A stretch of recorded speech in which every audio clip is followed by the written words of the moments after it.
President Obasanjo's endorsement of the Labour Party's presidential candidate. Joining us this morning is Dr. Eunice Atanko, who is Chief Spokesperson for Lagos Labour Party Presidential Campaign Council. Thanks for joining us this morning. Thank you very much for having me. Hopefully other people will join us. But for now, as my colleague asked before we came on air, what's that question that you asked him again? I asked a number of questions. That they must be Bugain. Is that what you right now, yes. The Labour Party. It must be in celebratory mood. Yeah, we are, actually. But before I really give my thoughts to the letter, I just want to use this opportunity to wish Nigerians a happy new year. And I tagged it actually as saying why we are fighting hard for the soul of Nigeria, for a better and an egalitarian society. I wish to use this opportunity to wish them an obediently and useful 2023. With a lot of challenges, which is captured by the letter of former President Olusegun Okikiola Matthew Ogumboye Aremu Obasanjo. Now, what really caught my attention as regard to the letter was, let me just digress and say, I want to deal with that letter in three aspects. One, the issue of where we are at the moment, and then the warning that was within that letter, and the solution in which he preferred. One, the attention that really got me going was on the fact that the letter was addressed directly to the Nigerian people, but specifically to the Nigerian youth. For a very long time, the Nigerian youth have been neglected, and nobody's actually looking at their own. But here, we have now seen the force and the determination of the Nigerian youth. And then he went ahead and said in paragraph 2, he said, the 7.5 years has been challenging and eventful, with the fact that we have moved from fry pan to fire. And at the same time, he said, from the top to now the lowest part of the valley. And most interestingly, he also said that he noticed that most of the candidates are trying to bring us to some of the things that he has done as a president. And then they are using the indices of saying they are bringing him back to 1999 to 2007 when he started. But he's also referring that the problem is more than that, because at the time he was in office, he was brought in to solve a problem. So we need to do something more dynamic. Now, the warning here is this: the danger of losing this country to that particular challenges of 1999 and to present day situation. But one interesting part of it in providing his own solution, he looked at the area of what he called TVCP. Track record of vision, exactly, and ability to perform. Exactly. But can you rule that out, you know, of the other candidates to possess, you know, for them to be able to also deliver? They're equally competent. Yes, no. And now he questioned the issue of competency as a word in which you use in trying to allude to a find of capacity of person to. He mentioned it very clearly. So he questioned the issue of competency, because some will use it as a kind of some of the things that they have been able to do which have not produced results. But now, looking at that particular 4-dimension and factor that he mentioned, the track record is something that you must have, even when you allude to the fact that some of them may have. What are their track record? In our own case, we have a presidential candidate. I mean, how can you imagine that you become an IDP in your own country? Well, I know that, you know, everyone would want to speak about that one, but I think a number of people may also want to join in on this conversation this morning. Anthony Hilebo is also joining in this conversation. He is a member of the Strategic Communication Directorate of the People's Democratic Party's presidential campaign. Thanks for joining us this morning, Mr. Hilebo. Thank you very much for having me. Well, most certainly, it would seem like, as far as the former President Obasanjo is concerned, even his political alma mater, the PDP, doesn't have the kind of candidate that should take Nigeria to Uhuru. Well, thank you very much for having me. And first of all, before I go on, I must wish Nigerians a very happy new year. And here's wishing for the best to happen to Nigeria, not the worst. the worst being what former President Olusegun Obasanjo described in his commentary. But I'll be quick to say and admit that I'm a personal friend of General Obasanjo. I'm a fan. I admire him a lot.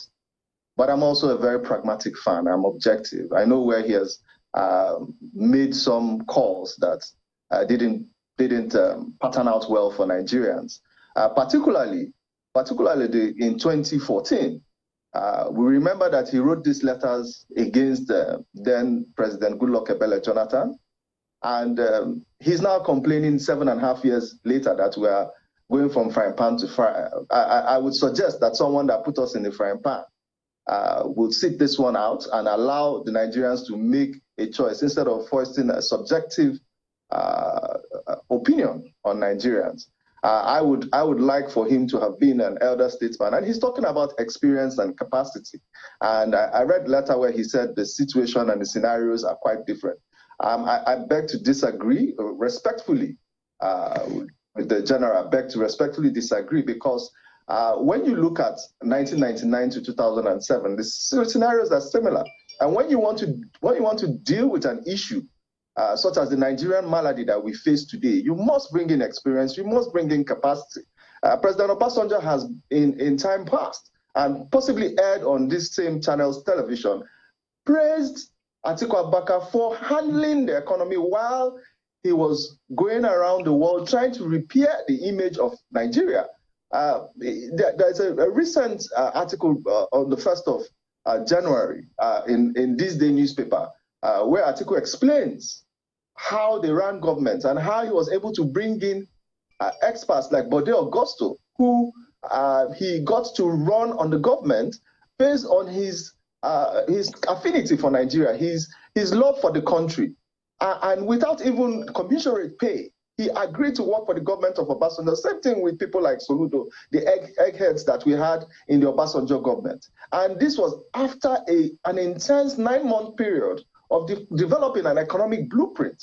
Now, you wouldn't say Nigeria is in that same situation and you don't want to use it. Maybe for some reason, I've had extensive conversations with the general. And for me, I think his heart is in a good place. He has the best interest of Nigeria at heart. But sometimes, some decisions he has made or on who to support have been driven, especially when you even consider... Just 1 second. Just 1 second. Just before we take a break. But it's not the first time, for instance, that he's saying that your principal, your candidate, as far as he's concerned, he's never going to support him for president. So one would say that he's been consistent as far as that one is concerned, wouldn't you say? Well, when you talk about consistency, in 2019, he supported our candidate, His Excellency, his former Vice President, Atiku Abubakar. He supported him fully. But I'll tell you a backstory that people hardly know. People don't even know that he was the one that recommended his present candidate of choice to Atiku Abubakar as a condition for supporting him in 2019. That was the plan. That was have these two people run on a platform so that you can mentor him. And by the time he comes of age, just 1 second. We'll allow Mr. Former President Obasanjo to come and say whether what he said and what he means are two different things when you made that comment. But let me quickly bring in Mr. Bamigbeton, his spokesperson, the Tinubu Shetima Presidential Campaign Council. Thanks for joining us this morning.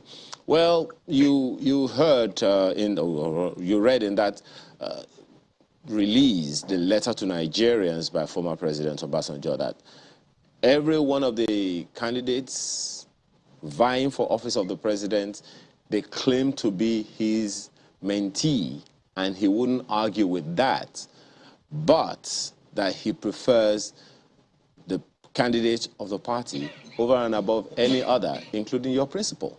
What's your take? Well, you know, of course, that it would be wrong for him to claim that Ashwani Bola Ahmed Tinubu is one of his mentees. No, that will not be correct, because what has happened in Nigerian history from 1999 to 2007 was not a relationship between a lord and a mentee. It was a case of two people testing the federal principle between themselves. Ashwani Bola Ahmed Tinubu was governor of Lagos State, and he went to court against Obasanjo's government on many infractions of the federal government against the state. That is not a relationship of mentorship or whatever. And for us, Obasanjo's values from day one was that of a dictator, who tried to muzzle himself in, who tried to undermine the power of the state, who tried to undermine federalism in the country. So that's not the relationship of a mentor and a mentee. That's number one. Number two, basically, is that the former president of Federal Republic of Nigeria certainly has a role to play in exercising his fundamental human rights to take a position. But we always knew since March, even long before that, that he had his eyes and was the chief strategist of the Obi campaign. So we are not at all shocked at all or surprised by this New Year message. We knew it was going to come, and we were fully prepared for it. And we are saying that any self-respecting presidential candidate who has read what President Obasanjo wrote should not even be proud to step further into this game. For someone to be telling you that you must have a threat, you are a needle who must have a threat. You are somebody who was going to be who will be pulling your hairs. I mean, those are very deprecating way for somebody who wants to be who wants to put the president in place. That's an errand boy presidency that he's trying to create, and we know that has been his history, trying to impose, trying to hoist, trying to manipulate, and we are sure that he has seen the handwriting on the wall, in the past about his capacity to convert these words into action. We know that he will not win even his polling booth in Ogun State. Yeah. So we are not bothered about some of these things. And Mr. Bangbeton, that's where I'd like to come in. You say he's not going to win a polling booth in his own home state, and that's the reason this support has no electoral value whatsoever.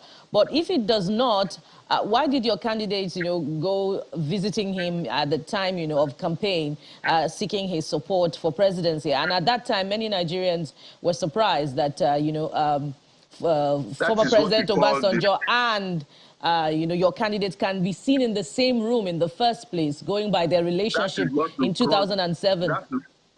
That is what you call diplomacy with elder statesmen. It's a normal diplomatic move that will show that you are not how to fight anybody. But it does not mean that you do not know the capacity of the person you are going to visit. You understand? But why can't that diplomacy color the language in response to this open declaration of his support for the candidate of the Labour Party? That's what we are saying, that he has a fundamental human right to choose whoever he wants to support. We cannot disagree with him on that, But we can also tell you that as politicians who are grassroots, who have been in this field for some time, we also know the capacity of everybody. And we are saying that this tendency, this announcement of a judge, of a verdict, is totally not correct, because it is deceptive. Because you have been a chief strategist of this person for over 2 years. We always knew that. No, the point is, Mr. Bangbeton, the point is declaring his support of having no electoral value is not diplomacy. That's your opinion. I don't agree with you. I do not agree with you. I'm talking facts, as demonstrated. Even when he contested in 1999, he didn't have the support of his base. And you know that tendentiously, APC has always won that state, essentially, over time, So what I'm just saying is basically is that we recognize the right of former President Olusegun Obasanjo to choose the candidates he wants to support. But we are also saying that much of what is said on that occasion, if you look at it very, very well, they don't even give, Mr. Peter Obi any modicum of respect. The manner in which he described Mr. Peter Obi, if you were in his shoes, would not be something that you would take to the bank. We don't even think that was fair to the man. But we also know that some of the comments that he made, about insecurity, the highest law officer of the Federation, Balagi, died in the government he served. He has not done anything to reverse that. or to even exploit or to even investigate it. He has not shown any interest in pursuing the case. So many cases like that. So if all you right, don't think Mr. Bangbeton, we must take a break now. The jury is out on, whether that open declaration for the candidate of the Labour Party confers respect on him or not. We must take a break now, and we'll return to continue this conversation. Welcome back to Sunrise Daily. We're still x-raying former President Olusegun Obasanjo's letter to Nigerians declaring support for the presidential candidate of the Labour Party. And we have with us Mr. Kehinde Bangbeton representing the APC, and also we have Mr. Yunusa Tanko here in the Lagos studio. We also have Mr. Ehilebo of the PDP who joined us via Zoom. Mr. Yunusa, I imagine you would want to respond to some of the views expressed by Mr. Bangbeton on the declaration of former president's support for your candidate. The position of former president is very, very clear. Being a leader who has presided over this country, he has an ample opportunity to know virtually almost everybody who has been with him one way or the other. Even at a distance, he can easily measure you with your capacity and your strength and what you have done over the years. And he mentioned it very, very clear, which he alluded to that particular position of his as regard to the track record and vision, character, and then the issue of physical attribute. Now, when he mentioned those particular attributes, he scaled all of the candidates, and he looked at them. Who has one of the most track record? He looked at the track record of Peter Obi and the rest of the candidates. And you all have it on the air. It's in the public domain. As regards to some of the track record of these past leaders who have, some of them, been engaged in either some of drug or corruption, as the case may be. Now, he looked at the track record of Obi, which has in Anambra State, in a micro situation, in terms of security, he scored high.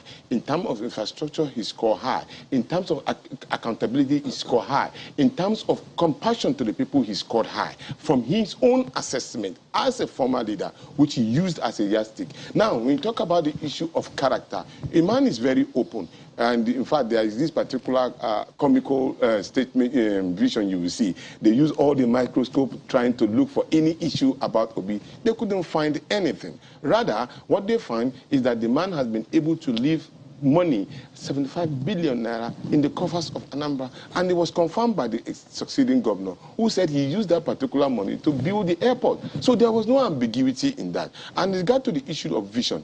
The man has looked at Peter Obi and said the man having vision in trying to take us out of the wood, based on the fact that he's talking about from consumption to production, which we lack, because most of the situation we find ourselves is that Nigeria is just heavily dependent on what he can bring into the country. But we're thinking about something that we can. He looked at the area land of Nigeria in the part of this country and said, look, let's turn every 774 local government into a production center. This will give employment, it gives room for security. It makes sure that everybody is economically empowered. This is what we need, and give opportunity for employment. When you talk about physical attribute, the man is 61 years old compared to people who are doctored age of 70 to 80. We just moved out of the issue of the Yaradua. May his soul rest in peace. How do you know their ages were doctored? Well, it's public domain. I didn't say it because most of the things that they gave to alluded to their age.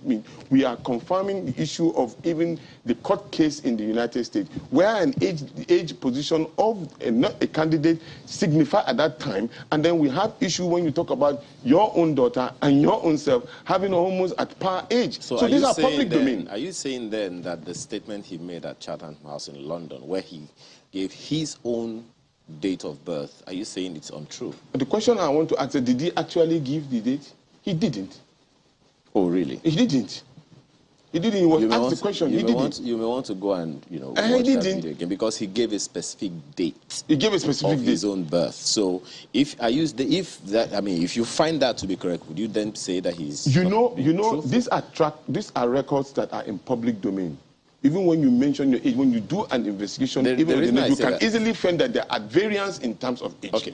Okay. Well, Mr. Ehilero, you've been on this conversation for a little bit. So one is wondering, how should the Nigerian listening and watching now, going by some of the things that you've heard Dr. Tanko say, and the things contained, the facts contained in the open letter to Nigerians by former President Obasanjo, what should they be looking at as an alternative view from what former President Obasanjo said?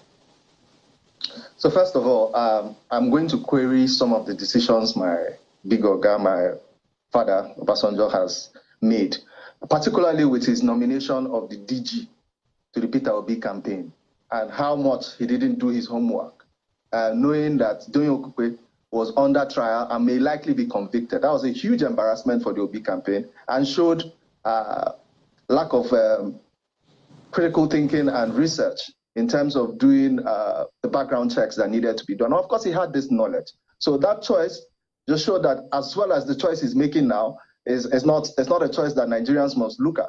And when my brother in the studio tells you consumption to production, you have to look at the individual in particular. Peter Obi is not he's the consumption person. His greatest business is importation. So he's one of the people that imports to Nigeria. He's one of the highest importers to Nigeria. So he's a consumption person. He's not a production person, like my principal, His Excellency Atiku Abubakar, who is a core production person in Faro, Prime Industries. These are companies that produce here in Nigeria and export, if possible. Not people who import to us and come and tell us consumption to production. That for me is a misnomer and a misapplication of principles. Well, let's go back to particularly, I wouldn't throw diatribes at the eminent personality of former President Obasanjo. However, I have a strong, very strong opposition to anybody who would seem to want to control the president of Nigeria, either by a thread or a needle or by pulling his ears. We want an independent president. We want a president that can take decisions and own his time in government. Not someone, I mean, that particular part of that letter threw me off.